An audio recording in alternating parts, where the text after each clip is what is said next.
TGT, PGT और LT grade में plant physiology के अंतर्गत आज का टॉपिक है पोषक तत्व या न्यूट्रिएंट एलिमेंट्स। तो इस पर आधारित मोस्ट इंपॉर्टेंट क्वेश्चन लेकर के आए हैं। चलिए शुरू करते हैं। पहला क्वेश्चन देखते हैं, निम्न में से कौन पौधे के लिए आवश्यक पोषक तत्व नहीं है? 4 ऑप्शन आपके सामने दिए गए हैं और ये क्वेश्चन पीजीटी 2013 में पूछा जा चुका है।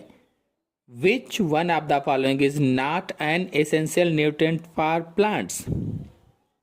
लोहा, मैग्नीज, लेड, जिंक। कौन सा ऑप्शन सही होगा? सोचिए और बताइए।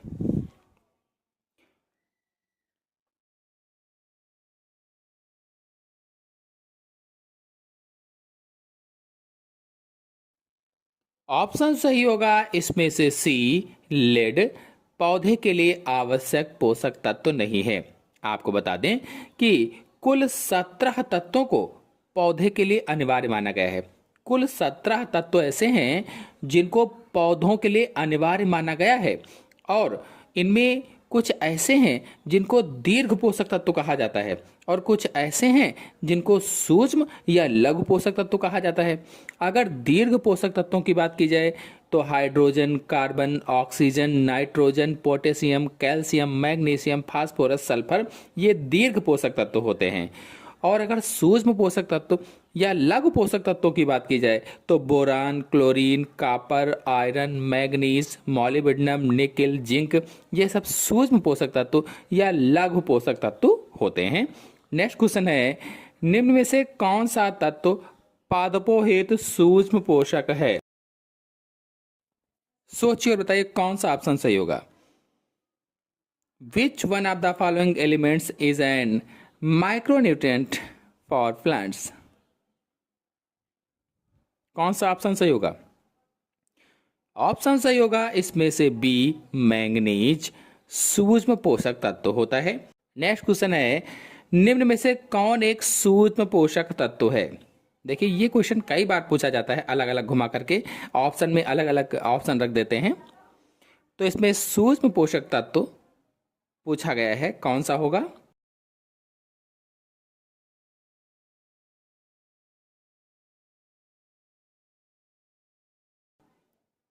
तो लोहा या आयरन सूक्ष्म पोषक तत्व होता है।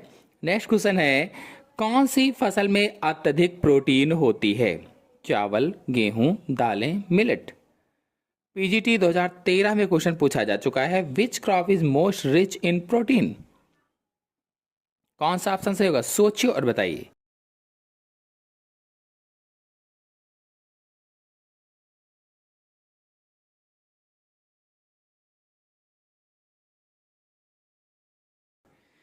ऑप्शन सही होगा इसमें से सी, दालें। दाल में अत्यधिक मात्रा में प्रोटीन होती है, यानी जो दलहन है, दलहनी कुल के जो पौधे होते हैं जिनमें दलहन होती है, वनस्पति जगत में प्रोटीन का मुख्य स्रोत होती हैं। चाहे वो मटर हो, चाहे वो अरहर हो, चना हो, मूंग हो, मसूर हो, इन सब में जितनी भी दालें हैं इन सब में प्रोटीन पाई जाती है। और सबसे ज़्यादा अगर प्रोटीन की बात की जाए तो अरहर की दाल में सबसे ज़्यादा प्रोटीन पाई जाती है।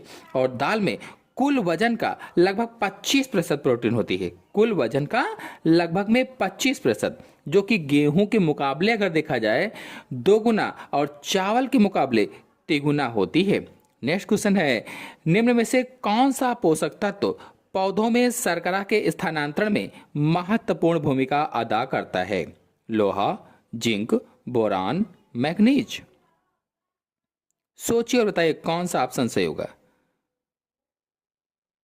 Which of the following nutrients play an important role in sugar translocation in plants? Option सही होगा इसमें से सी, बोरान। आपको बता दें कि बोरान पौधों द्वारा बोरेट या टेट्राबोरेट के रूप में अवशोषित किया जाता है। तो इसका आंसर सही होगा सी, बोरान। आपको बता दें बोरान पौधों द्वारा बोरेट के रूप में या टेट्राबोरेट के रूप में अवशोषित किया जाता है और यह पोषक तत्व पौधों में शर्करा के स्थानांतरण में सहायक होता है। शर्करा के स्थानांतरण में। नेक्स्ट क्वेश्चन है, निम्नलिखित में से कौन नाइट्रोजनेज का एक घटक है? Mg, MO, K, Mn, which one of the following is an constituent of nitrogenase? PGT 2010 में क्वेश्चन पूछा जा चुका है।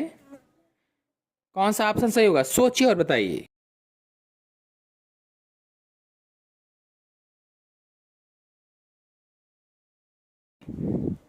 ऑप्शन सही होगा इसमें से बी, एमओ। आपको बता दें कि नाइट्रोजिनेज एंजाइम नाइट्रोजन स्थिरीकरण क्रिया का महत्वपूर्ण एंजाइम होता है, महत्वपूर्ण एंजाइम। और जो एमओ है यानी मॉलिब्डेनम है, मॉलिब्डेनम इस एंजाइम को सक्रिय करता है, एक्टिव करता है, अतः इसका महत्वपूर्ण घटक मॉलिब्डेनम ही होगा। नेक्स्ट क्वेश्चन है, लोहे की कमी से पत्ती में होता है। टीजीटी 2009 में क्वेश्चन पूछा जा चुका है। आयरन डिफिशियंसी रिजल्ट इन, सोचिए और बताइए कौन सा ऑप्शन सही होगा।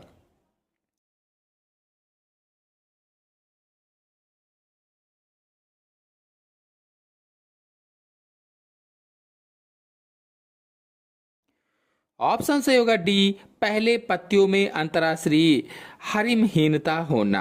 यानी कि जो लोहा है, जो आयरन होता है, इसमें Fe++ के रूप में अवशोषित होता है और Fe++ क्लोरोफिल का घटक नहीं है, लेकिन क्लोरोफिल निर्माण के लिए आवश्यक होता है। नेक्स्ट क्वेश्चन है, निम्न में से कौन से तत्व जैविक नाइट्रोजन स्थिरीकरण में मुख्य भूमिका निभाते हैं? Molybdenum, manganese, copper, zinc. TGT 2005 में क्वेश्चन पूछा गया था। Which one of the following elements play in an important role in biological nitrogen fixation? चार ऑप्शन आपके सामने दिए गए, सोचिए और बताइए कौन सा ऑप्शन सही होगा।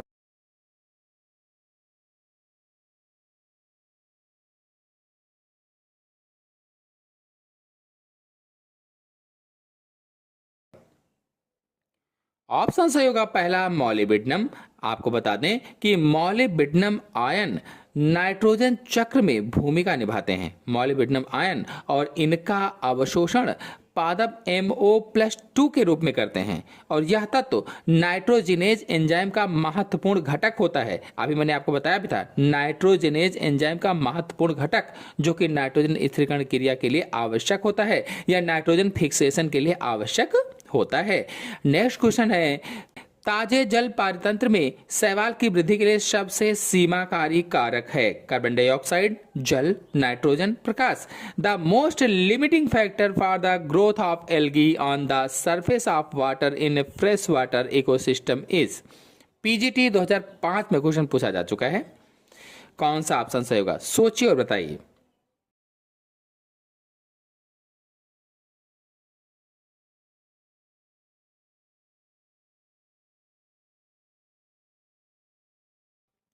ऑप्शन सही होगा इसमें से जल यानी वाटर। ताजे जल पारतंत्र में जल की सतह पर शैवालों की वृद्धि के लिए सबसे महत्वपूर्ण सीमा कारक या लिमिटिंग फैक्टर जल ही होता है या वाटर ही होता है। नेक्स्ट क्वेश्चन है, पौधों का मृदा विहीन संवर्धन कहलाता है? Horticulture, pomoculture, hydroponics, aquaculture. कौन सा ऑप्शन सही होगा? ये क्वेश्चन टीजीटी 2011 में पूछा जा चुका है। Soil less culture of plant is called. सोचिए और बताइए कौन सा ऑप्शन सही होगा।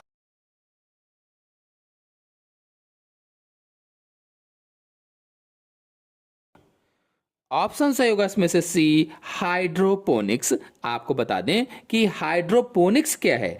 तो हाइड्रोपोनिक्स एक ऐसी प्रक्रिया है जिसमें खनिज पोषक तत्वों के विलयन के प्रयोग द्वारा जल में पौधों को उगाया जाता है। यानी ऐसी क्रिया है जिनमें खनिज पोषक तत्वों के विलयन में प्रयोग द्वारा, यानी जो खनिज पोषक तत्व होते हैं उनको विलयन में प्रयोग करते हैं और उसी विलयन में जल में पौधों को उगाया जाता है। और यह पौधों को उगाने की ऐसी विधि है जिसमें मृदा की आवश्यकता नहीं होती है, यानी बिना मिट्टी के विलयन में ही पौधों को उगाया जाता है, उसे हाइड्रोपोनिक्स कहा जाता है। इसलिए मैंने बताया था कि हाइड्रोपोनिक्स एक ऐसी प्रक्रिया है जिसमें खनिज पोषक तत्वों के विलयन के प्रयोग द्वारा जल में पौधों को उगाया जाता है।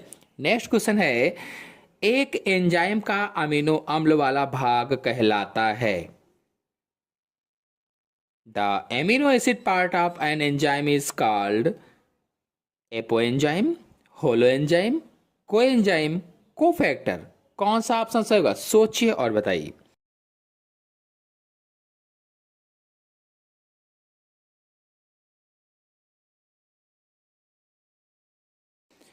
ऑप्शन सही होगा इसमें से पहला एपो एंजाइम। आपको बता दें कि एपो एंजाइम एक निष्क्रिय एंजाइम होता है, इनएक्टिव एंजाइम होता है, जो कि कार्बनिक या अकार्बनिक कोफैक्टर से जुड़कर सक्रिय एंजाइम बनता है। यानी कार्बनिक या अकार्बनिक कोफैक्टर से जुड़ जाता है और सक्रिय एंजाइम बनता है।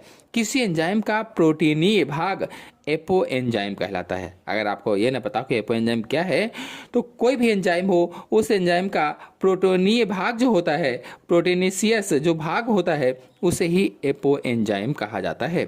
नेक्स्ट क्वेश्चन है, कौन सा खनिज रक्षक कोशिका में जल विभव का नियंत्रण करता है? टीजीटी 2011 में क्वेश्चन पूछा गया था। Which mineral mainly regulate the water potential of guard cells? कौन सा ऑप्शन सही होगा, सोचिए और बताइए।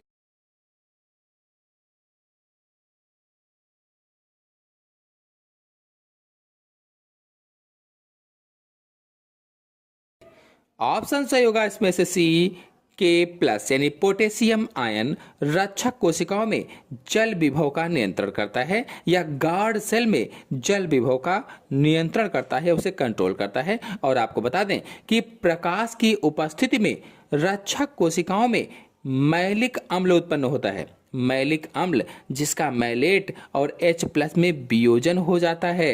नेक्स्ट क्वेश्चन है, Mn की कमी से उत्पन्न पादप रोग है? फूल गोभी का भूरापन, मटर का मार्स स्पॉट, मक्के का सफेद कलिका, चावल का खैरा रोग। कौन सा ऑप्शन सही होगा? A plant disease due to Mn deficiency is.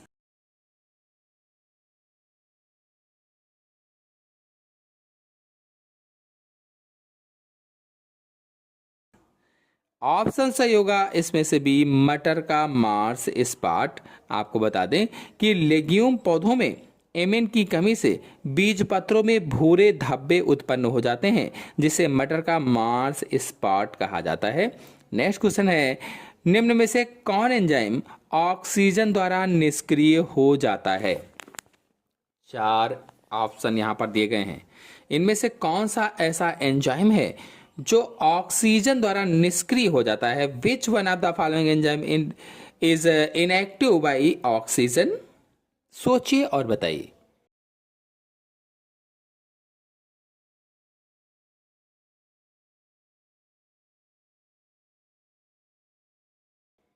Option सही होगा इसमें से B, nitrogenase enzyme. Nitrogenase enzyme nitrogen स्थिरीकरण में भाग लेता है या नाइट्रोजन फिक्सेशन में भाग लेता है, और मॉलिब्डेनम इस एंजाइम का घटक होता है, मॉलिब्डेनम। परंतु यह एंजाइम ऑक्सीजन की उपस्थिति में निष्क्रिय हो जाता है या ऑक्सीजन की उपस्थिति में इनएक्टिव हो जाता है। नेक्स्ट क्वेश्चन है, पादप वृद्धि पर अकार्बनिक लवणों के प्रभाव को सर्वप्रथम दर्शाया था?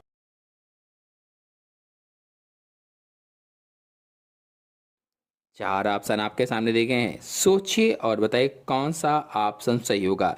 The role of inorganic elements in plant growth was at first indicated by.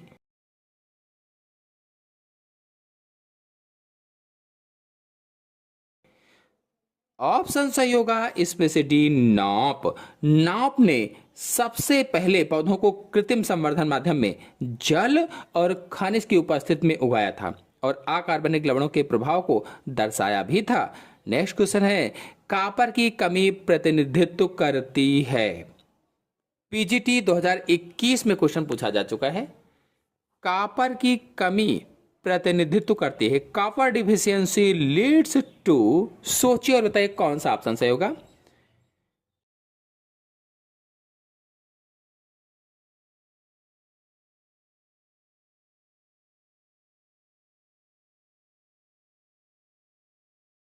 तो ऑप्शन सही होगा इसमें से पहला, एक्जेंथमा का। आपको बता दें कि पौधों के उचित विकास एवं वृद्धि के लिए कॉपर एक महत्वपूर्ण सूक्ष्म पोषक तत्व होता है, महत्वपूर्ण सूक्ष्म पोषक तत्व, और यह पौधों की विभिन्न उपापचय क्रियाओं में अपना महत्वपूर्ण योगदान देता है। नींबू में कॉपर की कमी से एक्जेंथमा रोग हो जाता है या एक्जेंथमा रोग हो जाता है, जिसे डाइबैक भी कहा जाता है। डाइबैक जिसमें फल के केंद्र वाले भाग में गोंद जैसा पदार्थ स्रावित होता है, गोंद जैसा, और फल के छिलके पर गोंद जैसे पदार्थ दिखाई देने लगता है। और आपको बता दें, काउलीफ्लावर का बिप्टेल रोग मॉलिबेडनम तत्व की कमी के कारण होता है। जो बी वाला ऑप्शन है, काउलीफ्लावर का बिप्टेल रोग मॉलिबेडनम तत्व की कमी के कारण होता है। छोटी पत्ती अवस्था का रोग जिंक की कमी से होता है। जो सी वाला ऑप्शन है, छोटी पत्ती अवस्था का रोग जिंक की कमी से, जबकि इंटरवेनल क्लोरोसिस मैग्नीशियम, मैग्नीज और मॉलिबेडनम आदि की कमी से होता है। यानी जो डी वाला ऑप्शन है, इंटरवेनल क्लोरोसिस, तो ये मैग्नीज, मैग्नीशियम, मॉलिबेडनम आदि की कमी से हो जाता है। तो आशा है आपको पूरा वीडियो अच्छी तरह समझ में आ गया होगा। समझ में आ गया हो तो लाइक कीजिए, अपने सभी दोस्तों में शेयर कीजिए। धन्यवाद।